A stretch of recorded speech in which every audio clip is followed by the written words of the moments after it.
তেসরা মে বিশ্ব মুক্ত গণমাধ্যম দিবস 2024-এর প্রতিপাদ্য ধরিত্রীর জন্য সংবাদ মাধ্যম পরিবেশগত সংকট মোকাবেলায় সাংবাদিকতা শীর্ষক আলোচনা সভা। নোয়াখালী প্রেস ক্লাবের উদ্যোগে মুক্ত গণমাধ্যম দিবস পালিত হয়েছে। এ উপলক্ষে সকাল 10টায় প্রেস ক্লাবের সামনে থেকে জেলা উপজেলা পর্যায়ে কর্মরত সাংবাদিকদের অংশগ্রহণের শোভাযাত্রা বের করা হয়।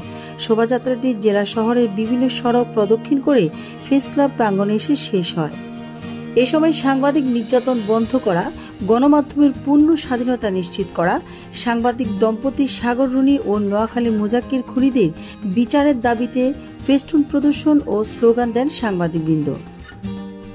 যাত্রা শেষে প্রেস ক্লাবের মরহুম শহীদ উদ্দিন ইস্কান্দার কোচি মিলনায়তনে দিবসের প্রতিপাদ্য ধরিত্রীর জন্য সংবাদ মাধ্যম পরিবেশগত সংকট মোকাবেলায় সাংবাদিকতা শীর্ষক আলোচনা সভা অনুষ্ঠিত হয়।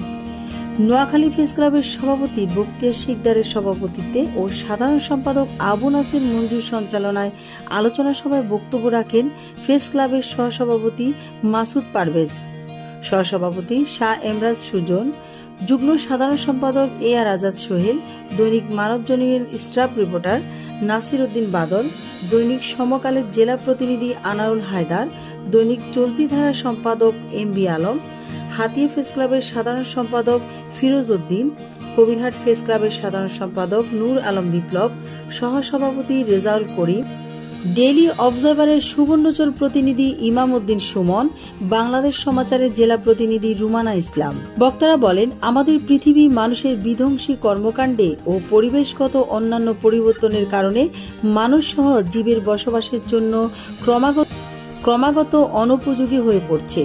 তাই ধরিত্রীকে রক্ষা করতে এবং পরিবেশের জন্য ক্ষতিকর কর্মকাণ্ড রোধ করতে গণমাধ্যমকে শক্তিশালী ভূমিকা রাখতে হবে। মানা ইসলাম, সিএন টেলিভিশন, নোয়াখালী।